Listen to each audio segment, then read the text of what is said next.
¿Qué hubiera pasado si Bill Gates o Steve Jobs hubiesen nacido en Perú? Que en tiempo del terrorismo habían apagones por los atentados, ¿no? Y yo desarrollé un inversor que convertía la energía de 12 voltios de una batería a 220 voltios para poder alimentar algunos artefactos, ¿no? Y lo hice, pues eso fue el primer invento, que fue también el profe de física, me acuerdo en el colegio, me dijo, estábamos por junio, me acuerdo, y me dijo, ya si quieres tú, ya no ingresas a mi clase, ya estás aprobado.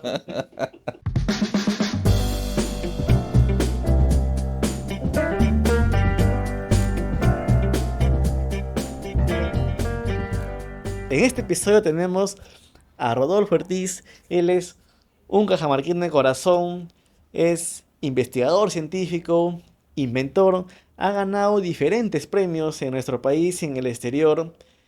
El más reciente ha sido el premio del comercio y el BCP Peruanos que Suman.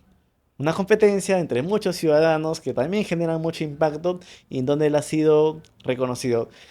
Y una casualidad es que el año pasado yo leí sobre tu historia, y ya quería entrevistarte, pero no sabía cómo contactarte y tú me escribiste, y así que te agradezco por eso. ¿Cómo está Rodolfo? Bienvenido a nuestro podcast y gracias nuevamente. Muchas gracias, Jimmy, por la invitación. Bueno, saludar a tu audiencia y nuevamente gracias por abrirme la puerta, ¿no? Te he llamado con la mente, Rodolfo, de verdad. Estábamos sintonizados. Me levanto hace 2 semanas y reviso mi celular y hay un mensaje tuyo, así que me alegraste el día. Cuéntanos un poco sobre ti, qué estudiaste, cómo ha sido tu proceso de crecimiento profesional, en qué estás ahora. Bueno, yo soy cajamarquino, ya tengo 51 años, mayorcito ya, pero desde muy joven, desde los 13 años, justo cuando empecé la secundaria, incursioné en el mundo de la electrónica, ¿no? Puesto que mis hermanos mayores tenían sus talleres en electrónica y yo vengo de una familia de bajos recursos, entonces compartía mi tiempo entre la secundaria y trabajando como asistente en los talleres, ¿no? Es así que empecé a tomarle mucha pasión a la electrónica y luego fui aprendiendo de una manera autodidacta, ¿no? Durante el periodo del colegio. Y en ese periodo he realizado varios inventos. Me acuerdo, uno de ellos muy importante fue que en tiempo del terrorismo habían apagones por los atentados, ¿no? Y yo desarrollé un inversor que convertía la energía de 12 voltios de una batería a 220 voltios para poder alimentar algunos artefactos, ¿no? Ya. Y lo hice, pues eso fue el primer Primer- invento y me veían muy joven, ¿no? Entonces algunas personas decían, ¿y dónde lo has sacado, no? Yo lo hice. Y me decían, no, esto lo ha hecho tu papá, no creo que lo hayas hecho tú, Claro. ¿no? Y era flaquito en ese tiempo, pues, y la gente no creía en mí, ¿no? ¿Cuántos años tenías? Más o menos tenía sus 14 Y años, ya no, Sí, no creía que lo has hecho tú. no querían que la hiciera. Entonces yo había aprendido bien, siempre me gustó ser autodidacta y lo relacionaba la electrónica con la matemática, ¿no? Entonces buscaba los principios físicos, los principios científicos y luego lo desarrollaba, ¿no? ¿Y cuál fue su segundo invento y cómo fuiste desarrollando esas capacidades? Bueno, en el colegio hice como 4 inventos. Recuerdo un tren de levitación, pequeño a escala, que lo vi en un programa que se llamaba La Ventana al Futuro. Ya. Y luego yo lo hice con electroimanes y lo hice de alguna manera avanzar limitando, ¿no? Que Ay, fue también el profe de física, me acuerdo en el colegio, me dijo, estábamos por junio, me acuerdo, y me ya. dijo, ya si quieres tú, ya no ingresas a mi clase, ya estás Ya aprobado. aprobaste. Sí, Entonces, sí, pero me lo dijo en broma, ¿no? claro. Sí, recuerdo, y bien, o sea, en el colegio tengo buenas experiencias ahí. ¿Y luego qué carrera estudiaste, Rodolfo? Bueno, yo salí y continué con electrónica, pero a nivel técnico, ingresé a un instituto, y llevé 3 años de electrónica, y luego en paralelo ya había puesto mi taller de electrónica. Entonces ahí reparaba artefactos, me volví representante de la marca Sony en Cajamarca, de la marca LG, de Exxon, de varias marcas, ¿no? de Aiwa. Y tanto es así que mi primer hijo se llama Sony. Wow, Tanto me gustaba, me ya. apasionaba la electrónica. Entonces, bueno, y durante ese lapso que yo estudiaba en el instituto, fui también técnico del instituto. Los profesores, que eran ingenieros de la UNI, cajamarquinos, por primera vez habían puesto un instituto de electrónica en Ah, Cajamarca qué interesante. y vieron ya mi praxis. Entonces me dijeron, tú puedes venir aquí para que te hagas cargo del laboratorio y Claro. también ellos recibían equipos de los bancos, impresoras, computadoras. Entonces yo ya hacía el mantenimiento, ¿no? Con su guía de ellos, desde luego. Pero sí, entonces, y bueno, luego ya desde muy joven yo me independizo de mi familia a los 17 años saliendo del colegio. Pongo ya el servicio, fui servicio técnico autorizado de Sony, cogía las tiendas comerciales como Carsa, como la Curazao, Mavila en esos tiempos, y ya empecé a seguir estudiando, viajaba constantemente a Lima, llevé cursos en TechSud, y luego ya pues incursioné de fondo en la electrónica de potencia y en la automatización, ya enfocándome más a electrónica industrial, ¿no? Y Donde vi que hay más oportunidad de crecimiento.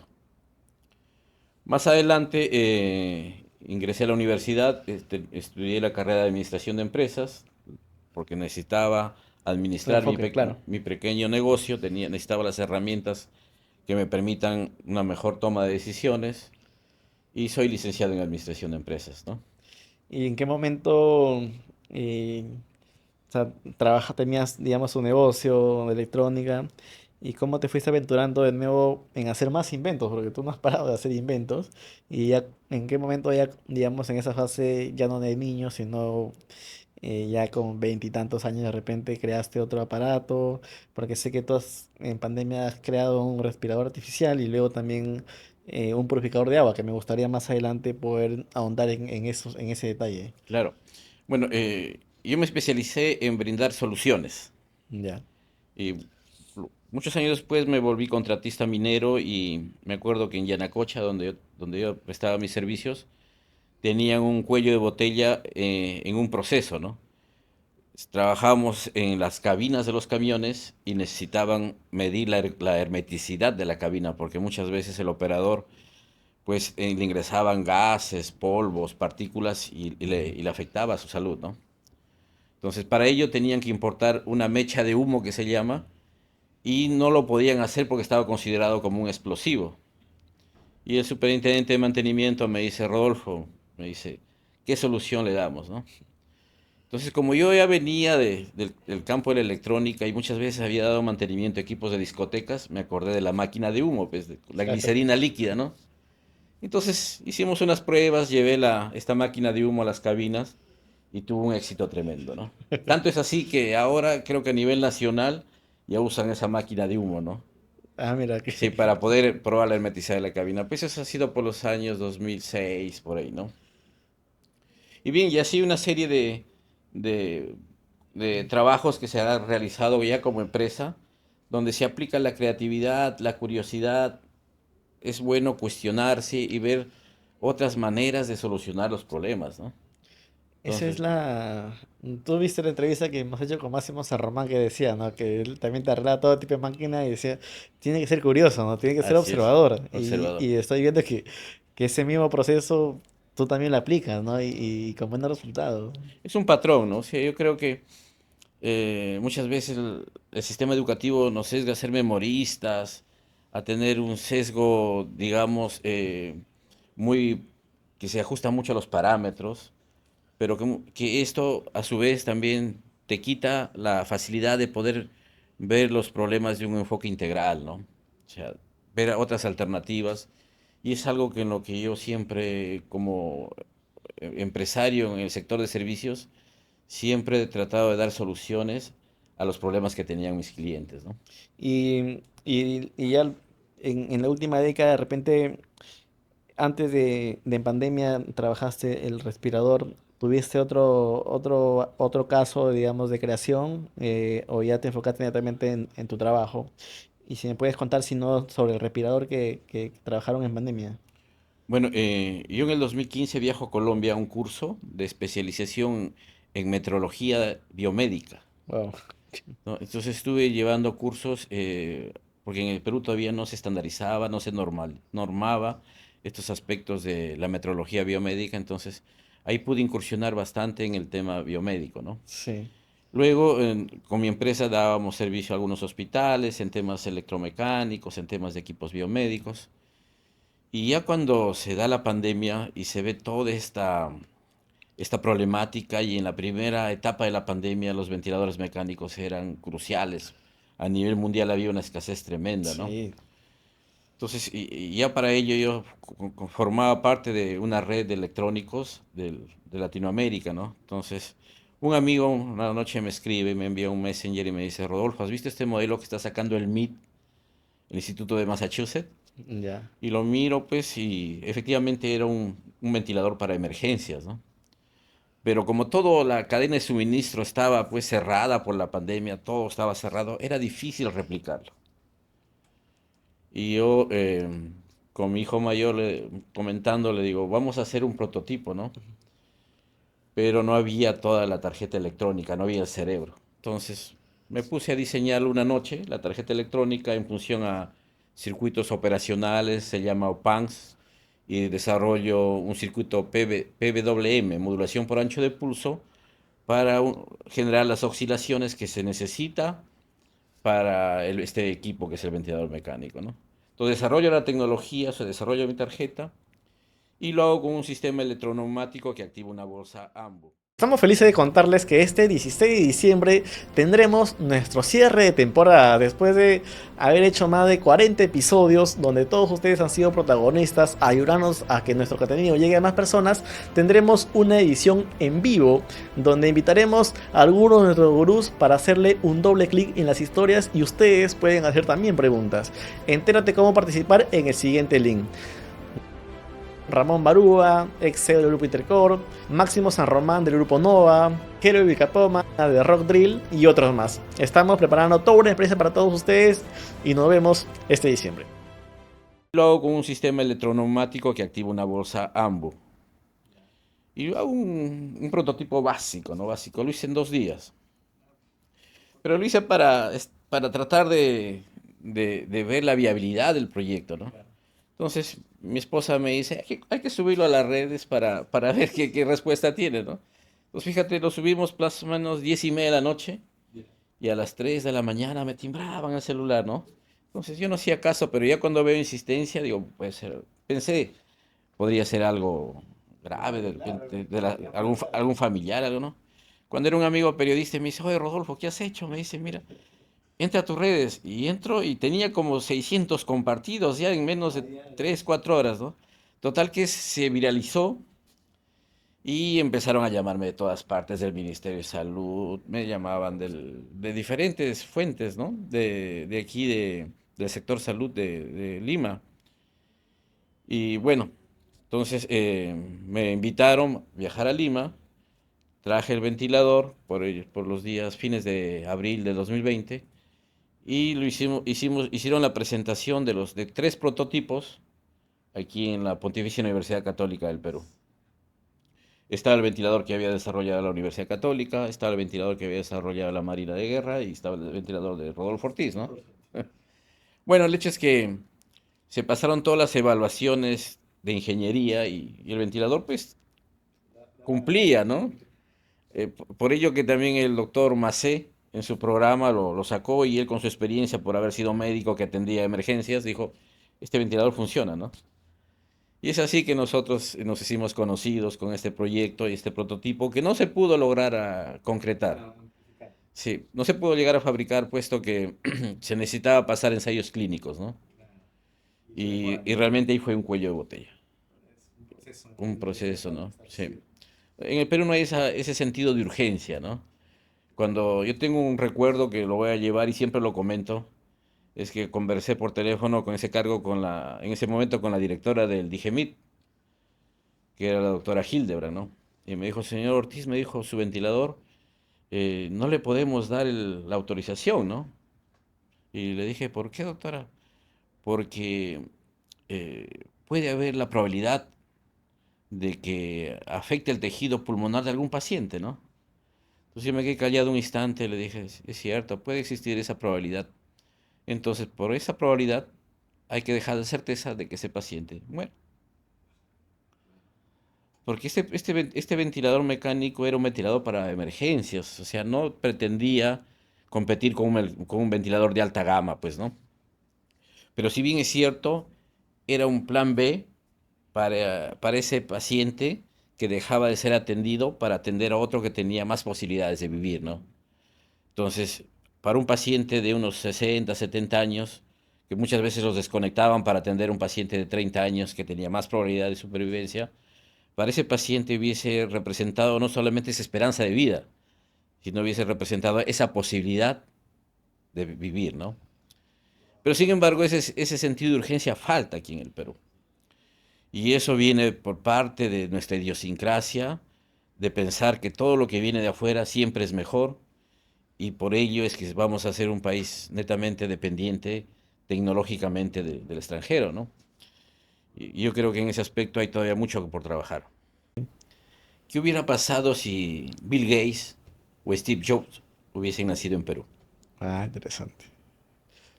Yo creo que estuviera ahí como mecánico, Claro, o como si Bill ambulante. Gates hubiese nacido en Perú, probablemente fuese un excelente técnico de Wilson, ¿no? Reparando computadoras. Sí, pues. Entonces, el emprendedor, el empresario y el investigador son, si hacemos una analogía, una equivalencia, yo podría decir, son como peces, como pececitos, ¿no?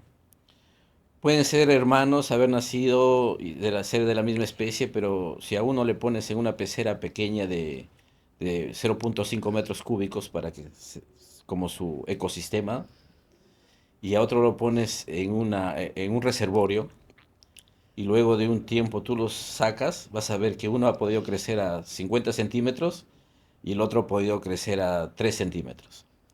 Entonces, es importante el ecosistema de innovación, el ecosistema de tecnología, porque es allí donde se brindan esas sinergias, esas oportunidades, donde las personas a través de la interacción puedan compartir conocimientos, puedan generar oportunidades de negocio, y etcétera, ¿no? Qué buena analogía que te lo voy Gracias. a robar para mis otras charlas que doy, esa de Steve Jobs y Bill Gates. ¿Y cómo llegaste ahora al purificador de agua? Que me genera mucho interés, pero también cómo podemos ayudar, ¿no? Porque sí, entiendo que es algo que se está impulsando. Cuéntanos. Bueno, parte de mi trayectoria en los últimos 10 años ha sido trabajar en el campo. Y en el campo he podido desarrollar máquinas para el deshidratado de frutas, he podido desarrollar máquinas para secados de café, molinos, y etcétera, ¿no? Sí. Desarrolladas con mi propia tecnología. Pero en ese lapso de convivir en el campo he visto, pues, las enfermedades de los niños, ¿no? Básicamente diarreas crónicas agudas, he visto la mala calidad del agua y la ausencia del Estado, ¿no? Muchas Claro. veces yo conversaba con ingenieros especialistas en temas de hídricos y decía, ¿por qué no atienden a todas las familias del campo, ¿no? Entonces ahí hay dos limitantes, ¿no? Que muchas veces técnicamente no es viable y muchas veces económicamente también no es viable, ¿no? Sí, pues. Hay familias que por la dispersión de los hogares están una casa de la otra a medio kilómetro, a 2 kilómetros. Entonces, llevar una red a esas distancias solo para una familia ya no es viable económicamente. Entonces, muchas veces también las casas de las familias están aguas arriba de los puntos de captación. No hay Entonces, ahí se necesitaría usar energía para bombear el agua que llegue a esos niveles de altura. Y esas limitaciones hacen pues que esas poblaciones no sean atendidas, ¿no? Y bueno, yo me puse a pensar cómo se puede resolver este problema, ¿no? Y diseñé un potabilizador de agua que funcionaba con energía fotovoltaica al inicio, donde le puse dos, tres filtros. Uno era carbón activado, el otro eran zeolitas para bajar algunos carbonatos, calcio, magnesio, y uno era un filtro multimedia con arenas, arcillas para tratar de sacar la turbidez del agua. Y funcionó bien. Pero luego ya conforme me iba profundizando en el tema, encontramos metales pesados en el agua, ¿no? por la En geografía, algunas, ¿no? claro, por la geografía, por la geología de la zona. Sobre todo, Cajamarca es una zona muy minera y esos suelos, pues, de alguna manera han estado siempre con minerales y el agua que discurre por ahí, de alguna manera, pues se contamina, ¿no? Claro. Entonces, en esta zona donde yo hice mi investigación encontré altos niveles de hierro y manganeso.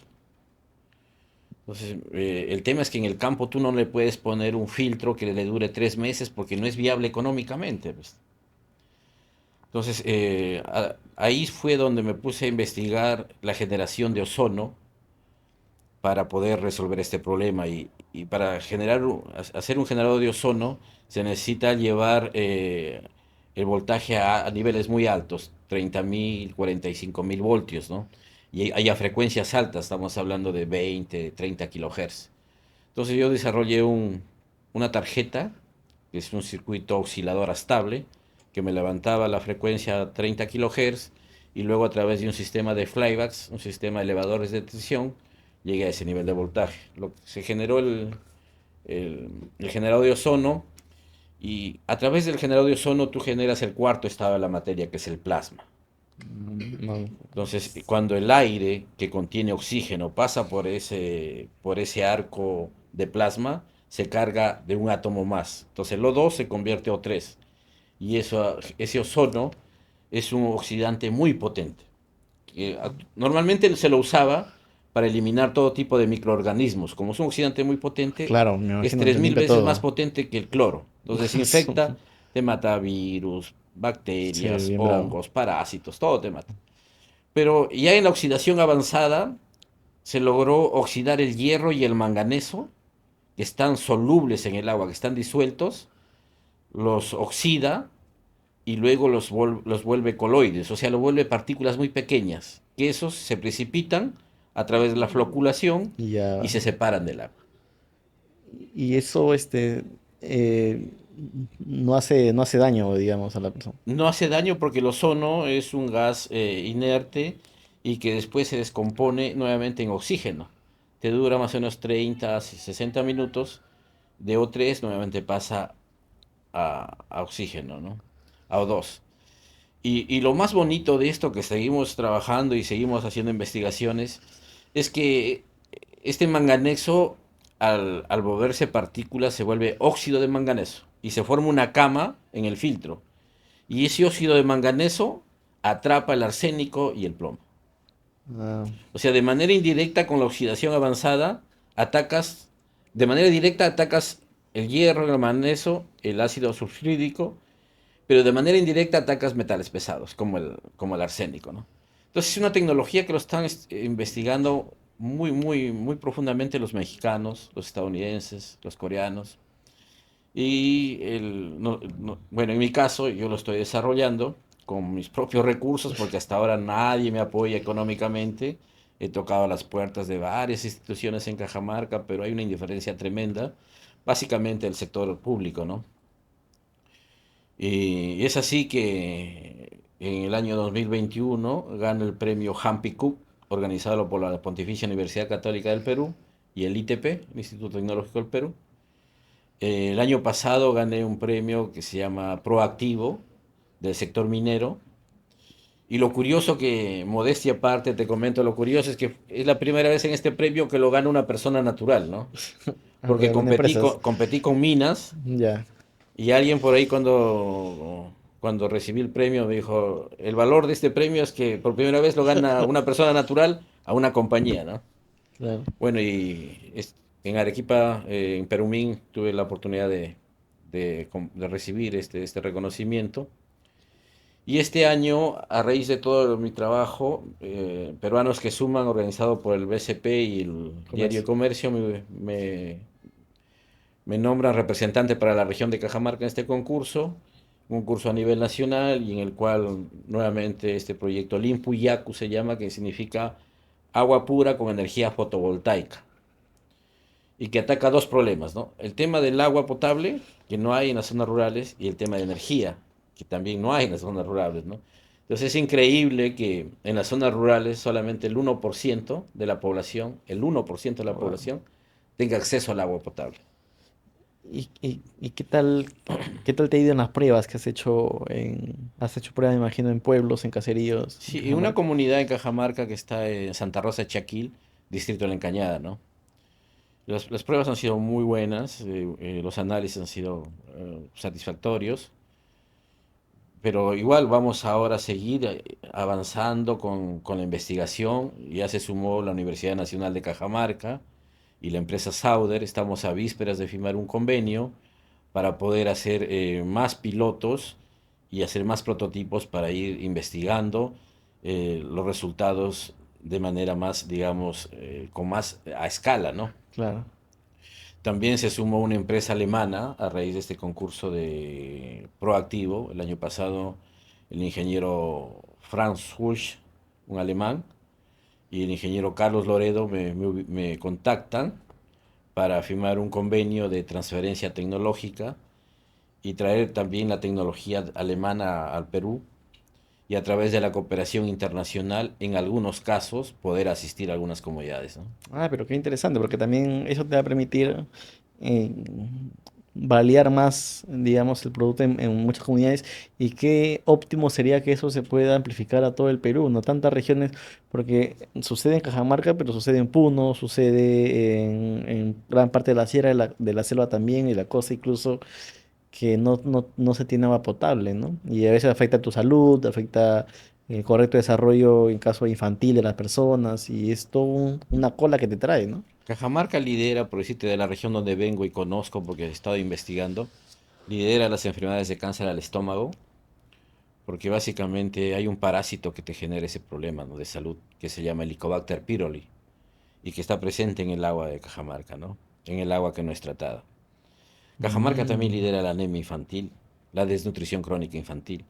Y dentro de sus múltiples causas, una de las principales es el tema de agua. O sea, el tema de Ah, agua mira. correlaciona con la Sí, pobreza sí, sí. multidimensional, digámoslo así, Sí. ¿no? Entonces, cuando atacas el tema de agua y saneamiento, yo creo que estás atacando un 60% de la pobreza multidimensional. Entonces, es así donde yo vengo trabajando, tratando de sensibilizar, tratando de pedir a los gobernantes de Cajamarca que me escuchen, que me permitan mostrarles mi tecnología. Ojalá más adelante se pueda concretar y se puedan hacer proyectos y ejecutar proyectos en las comunidades, ¿no? Bueno, acá nosotros, nuestro bonito de arena, si en la audiencia hay personas que están interesadas en el tema, te pueden contactar ¿tiene redes? Sí, Sí, Rodolfo. perfecto. Mire, yo estoy tocando puertas Sí, para sí, sí. poder hacer esto realidad y que se atienda, porque esta es una tecnología que no solamente tiene pues muy buenos resultados en el campo, también se puede atender a poblaciones urbanas, ¿no? Y también no tiene fronteras, o sea, puede ejecutarse tanto en Perú como en cualquier otro país en vías de desarrollo donde todavía no hay una infraestructura adecuada, ¿no? Le veo mucho futuro y yo estoy seguro que te va a ir muy bien. Gracias, Y Kevin. hay una pregunta que es, ¿por qué lo haces? Bueno, a mí me mueve mucho la sensibilidad social, ¿no? Yo soy muy solidario. Yo creo que es algo que tiene sus lados positivos y su lado negativo, ¿no? Claro. Porque muchas veces pues, uno tiene que sacrificar muchas cosas, ¿no?